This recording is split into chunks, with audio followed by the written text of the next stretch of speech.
تو دوستو آج میں آپ کو جس حیرت انگیز ایجاد کے بارے میں بتاؤں گی وہ ہے سیکیورٹی اسٹرپ۔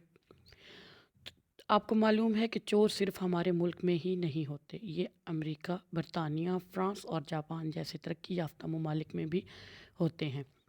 ترقی یافتہ ممالک میں بڑے بڑے تجارتی مراکز اور ڈپارٹمنٹل سٹور ہوتے ہیں، جہاں آپ ایک معمولی سوئی سے لے کر فضائی طیارہ تک خرید سکتے ہیں۔ ان تجارتی مراکز یا ڈپارٹمنٹل سٹورز میں آپ ایک ٹرالی لے کر اس میں اپنی ضرورت کی چیزیں رکھتے جاتے ہیں اور پھر کاؤنٹر پر پہنچ کر بل بنوا کر رقم ادا کر دیتے ہیں۔ ان تجارتی مراکز میں بہت سے ایسے لوگ بھی پہنچ جاتے ہیں جو قیمتی سامان دیکھ کر جن کی نیت بدل جاتی ہے اور اسے ٹرالی میں رکھنے کے بجائے جیب میں چھپا لیتے ہیں۔ عام طور پر ایسے تمام ڈپارٹمنٹل سٹور اور تجارتی مراکز میں ایک خفیہ الیکٹرانک آنکھ برابر خریداروں کی نگرانی کرتی رہتی ہے۔ یہ خفیہ آنکھ تجارتی مرکز کے کسی بھی کونے میں رکھی ہوئی کسی بھی چیز کو چھپا کر جیب میں رکھنے کا منظر ٹی وی اسکرین پر ظاہر کر دیتی ہے۔ یوں وہ چور موقع پر رنگے ہاتھوں پکڑ لیا جاتا ہے، مگر خفیہ آنکھ کا یہ طریقہ بھی 100% کامیاب نہیں۔ بہت سے شاطر اور چالاک چور اس خفیہ الیکٹرانک آنکھوں میں دھول جھونک جاتے ہیں۔ جرمنی کے ایک سائنسدان نے 100% چوری پر قابو پانے کے لیے ایک چھوٹا سا آلہ ایجاد کیا ہے جسے سیکیورٹی اسٹرپ کہا جاتا ہے۔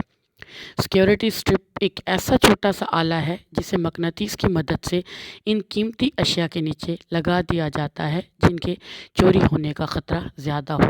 جیسے ہی چور انہیں لے کر اسٹور سے باہر نکلتا ہے، کمپیوٹرائز نظام کے ذریعے ٹی وی اسکرین گھنٹی کے ذریعے اطلاع دیتا ہے اور چور کی تصویر سامنے آ جاتی ہے۔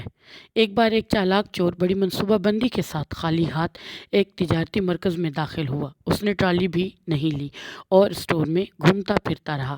کافی دیر تک بے مقصد گھومتے رہنے کے بعد اس نے ایک قیمتی جوتوں کا جوڑا پسند کیا۔ اپنے پرانے جوتے اتار کر وہیں الماری کے نیچے سرکا دیے اور خود نیا جوڑا پہنے اطمینان سے ٹہلتا ہوا اسٹور سے باہر نکل گیا۔